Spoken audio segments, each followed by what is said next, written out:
Alright, in this video and probably a couple more after it, we're going to basically be working through Notes 2 from Calc C, which is a class that I teach. These notes are about Taylor polynomials. So one thing that we need to realize kind of going into it is how derivatives of polynomials work, I guess, because I'm going to give you some tables and ask you to construct some polynomials from the tables. So let's just look at this really quickly. If I start off with a linear function, so f of x is 3x plus 1, I can take the first derivative. So linear, so it's a first degree polynomial. Take the first derivative, I get 3. After that, so the second derivative is going to be 0. In fact, every derivative after that will be 0. So a first degree polynomial, you can take like one non-trivial derivative, and after that they're all going to be 0, kind of forever. And just kind of hammer home the point, let's do a quadratic. So if we have f of x equals x squared plus 5x plus 3, and if I start taking derivatives, first derivative is 2x plus 5, and then the second derivative is 2.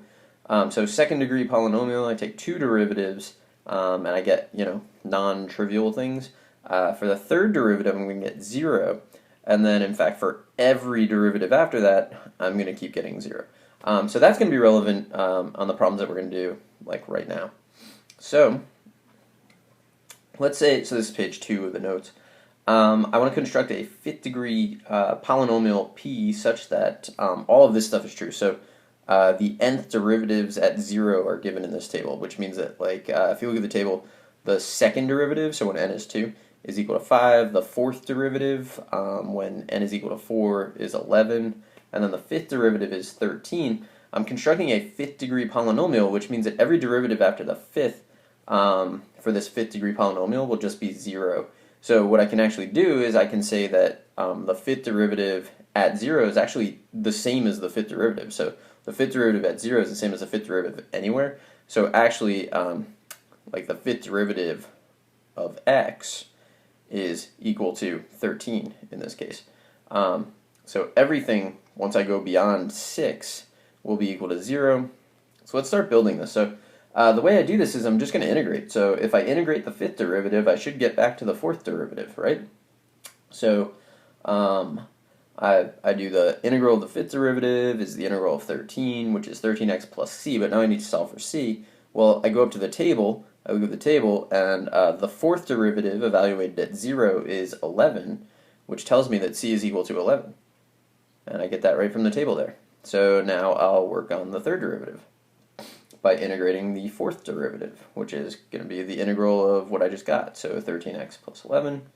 So I get 13 over 2 x squared plus 11x plus c. I hope you're not using decimals, which would be insane, so just carry through with your fractions.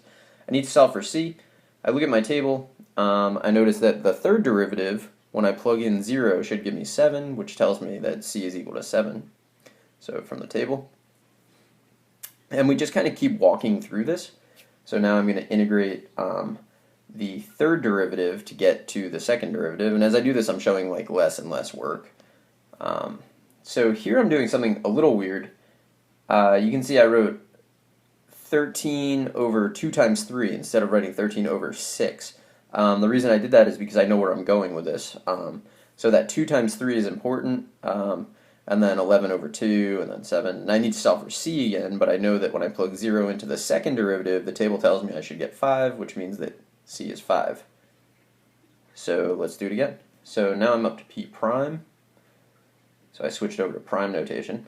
And you'll see here when I integrate, I'm going to do kind of the same thing. So I'm going to have 13 over 2 times 3 times 4. And if you remember factorials, you see that we're kind of building factorials in these denominators, which is important. And again, I solve for c, I get c equals 3 based on the table. And one more. Okay, so here's p of x. So I'm going to integrate p prime.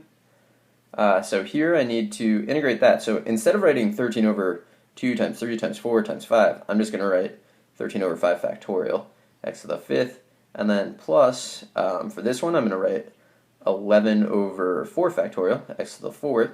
So notice that the factorial and the powers are equaling each other. That's going to be important. Here I'm going to write 7 over 3 factorial, x cubed. because I can, I'm going to write 5 over 2 factorial x squared, because I'm looking for a pattern. Then I also need to integrate this 3, which I never really kind of wrote, but the integral of 3 is going to be 3 over 1 factorial x to the first, and then I need a plus c, but I'm just going to solve for c because I know that c, looking at the table, is going to be 2. So plus 2. So that's my polynomial. You see all those factorials going on there? That's really important. So let's do another one. So I want to construct a 5th degree polynomial. Now this table is a little different because this is telling me that the derivatives at 2 are equal to 1, -3, and so on. So the 5th derivative at 2 is equal to -20, not the 5th derivative at 0. So what I'm going to do here is I'm going to kind of look at this as sort of an accumulation function. So using the same idea, so 5th degree polynomial has a non-trivial derivative, the 6th would be 0, the 7th would be 0, and so on. So I'm saying the fifth derivative is always -20, not just at -2. It's always -20. So to find the 4th derivative, what I'm going to do is I'm going to set this up kind of like an accumulation function. So it starts at 8, and then I'm going to add the integral from 2 to x of -20 dt. So hopefully when you took Calc 1, you really paid attention to accumulation functions, because I'm definitely using them here. So the idea being that the 4th derivative, I start at 8, and then I just add kind of the net change in the function to get new values. So what I'll do is I'll integrate this. It gives me -8 minus 20t from 2 to x, which I can write as 8 minus 20, the quantity x minus 2. Okay, so that's important, because that's how I'm going to do all of these now. So what I'll do is, this is, it's like I'm solving for c really fast. It's like I'm initially solving for c, which is kind of a weird way of looking at it. But let's do the 3rd derivative. So the 3rd derivative is going to start at, according to the table, -4. So it's -4 plus the integral from 2 to x of, now you'll notice that I changed the x in the 4th derivative to a t. I'm using a dummy variable so that I don't get all confused with x's and so on. A lot of people don't change that, and I guess they don't get confused. I don't know, but I'm trying to avoid that. So here we go. So the -4 just stays, becomes 8t minus 20 over 2, t minus 2 squared, and then from 2 to x. So I actually just integrated, which gives me -4 plus 8, the quantity x minus 2, minus 20 over 2, the quantity x minus 2 squared. And we keep going, so I can get to the 2nd derivative by doing the same thing. So it's going to be 2 plus the integral from 2 to x of what I just got, where I'm replacing all my x's with t's.